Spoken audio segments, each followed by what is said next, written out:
घडली काय तुम्हाला नेमकं कळालं होतं? मी तिची बहीण आहे. बर. तिची घटना कशी घडली आम्हाला काहीच सांगू शकता येत नाही. बर.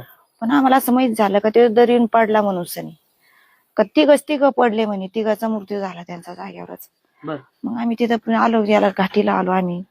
घाटीला आल्याच्या नंतर त्यांचे सगळे पाहुणे होते, त्यांची आई त्या सगळ्या होत्या तिच्यावाल्या. त्यांनी भरपूर शिव्या दिल्या मला. मी तरी गज बसले, मी काहीच बोलले नाही तिथं.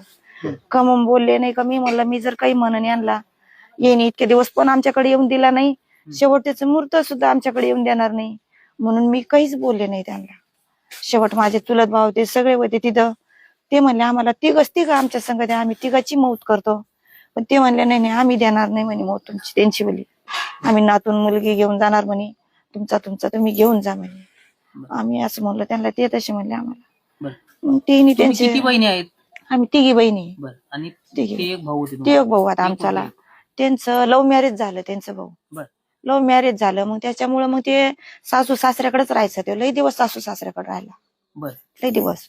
मग तिने भाड्याने खोली घेतली, भाड्याच्या खोलीत राहिला तो लई दिवस. आणि आता पण भाड्याच्या खोलीतच राहत होता ते. पण माझ्या मुलाचं लग्न जमल्याच्या नंतर मला सगळे पाहुणे रावळे म्हणले इतके दिवस नाही आला नका की पण तू फोन कर, तो लग्नाला येईन. म्हणून मग मी त्याला फोन केला, मी भाऊ लग्नाला येशील का? तर म्हणे हा बाई. मला आधी त्यांनी तडा बोलून घेतलं. मला बोलला, मी म्हणलं भाऊ काही असू परतच मागचं सोडून दे, पण आता लग्नाला ये. मला म्हणला येईन बाई लग्नाला. हा, मग मी म्हणलं वहिनीला घेऊन ये, पोराला घेऊन ये. ते म्हणला बाई ते नाही येणार असं म्हणलं ते मला. मग लग्नाला आला त्यो. लग्न झाल्याच्या नंतर माझी एक बहिणी मधली बहिणी माझी, तिचा मुलगा वारला. मग त्याला वाटलं आता सगळेच करते, माझ्या बहिणीचा लग्नाच्या दुसऱ्या दिवशीच मुलगा वारला तिचा वाला. मग त्याला वाटलं आता सगळे करते, आता यांना कोण आहे मी, त्याला असं वाटलं. त्याच्यामुळे 10 दिवस त्यांनी मग त्या मुलाचं केलं सगळं, जे झाले तिथं आमच्या संग राहिला, बोलला, बसला. त्याच्यामुळे मग घरी गेला तो त्याच्यानंतर. मग बायकून त्याचे भांडणं काढले. ते म्हणे तुला इतके दिवस बहिणी दिसल्या नाही, त्यांना दिसल्या नाही, आता कस का दिसायला लागला तू त्यांना, आता कमून बोलत तोय संग, तुला त्या लागत का मी लागते? ते म्हणायचं मला तू लागते, त्या लागत्या, लई दिवसातून बोलायला लागल्या म्हणे, आपल्याला चांगलं वाटत म्हणे, असं म्हणायचं ते तिला.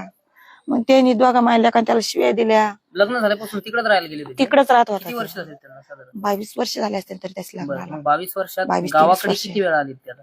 तो कंटिन्यू यायचा, तो असं यायचा, ते येत नसा असं नाही, पण माझ्या आई वडिलाला बोलत नसता तो. असं दारातून इथून जायचा ते त्याच्या वावरात. पण कशामुळे माझे वडील म्हणायचे बाई तू भाऊ तू लग्न करू नको, ती शेतीतली पोरगी, ती आपल्या शेतीत काम करायची नाही, तू अशी खेड्यातली पोरगी कर. पण त्याला पसंत होती, तिने मनाने लग्न केलं. माझ्या आई वडील लग्नाला गेले नाही, काही नाही, फक्त बसून मला लग्नाला तिने आणलं होतं फक्त. ते म्हणे सगळे येणार लग्नाला, तू ये. मी त्याच्या लग्नाला गेलते फक्त, बाकीचे कोणीच लग्नाला नव्हते.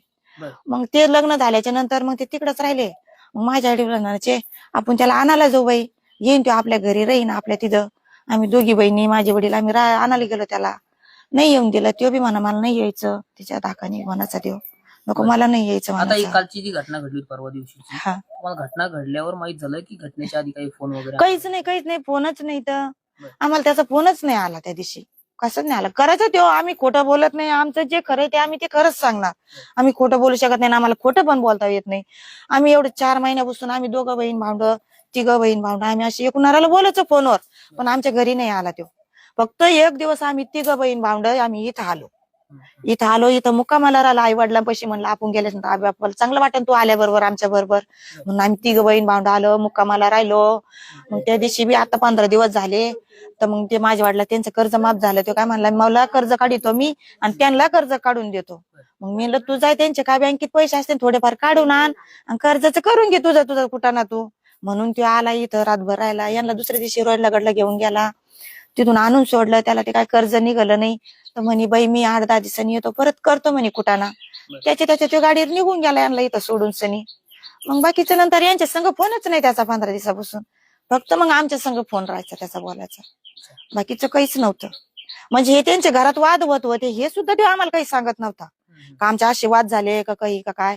फक्त त्याला घराच्या बाहेर काढल्याच्या नंतरच मी असं बोलले झालं माझं तेच बोललं. ते म्हणला बाई मला ते घराच्या बाहेर काढलं. मी म्हणलं कमून काढलं भाऊ? तर ते म्हणे बाई ती मला डायरेक्ट म्हणते त्या लागते का मी लागते तुला. मग त्यांनी दोघा मायल्या काल मला भांडून शिवाय देव करून बाहेर काढून दिलं. पत्नी कधी गावाकडे आलीच नव्हती? नाही यायचे ते, पण इकडे घरी नव्हते येत ते. ती तिकडेच रोडला उभा राहायची, ते वावरात जायचं, चक्कर मारून चालल्या जायचं. तिथं सहसा येतच नसं, उगा कधी मध्ये एखाद्या वेळेस तो ओळख यायची. बरं, आता बहीण भावाची भेट तुमची कधी झाली होती शेवटची? आता त्याला 1.5 महिना झाला. बरं. आम्ही इथं आलतो त्याला 1.5 महिना झाला. त्याचीच आमची गाठ भेट झाली, तेवढीच फक्त. तीच माझ्या शेवटची मुलाच्या लग्नात त्या दिवशी 1 दिवस आणि आता 1.5 महिना झाला, त्या दिवशी 1 दिवस, एवढीच गाठ भेट झाली आमची. आम्हाला तीच वाटत शेवटची भेट तेवढीच झाली. भेट.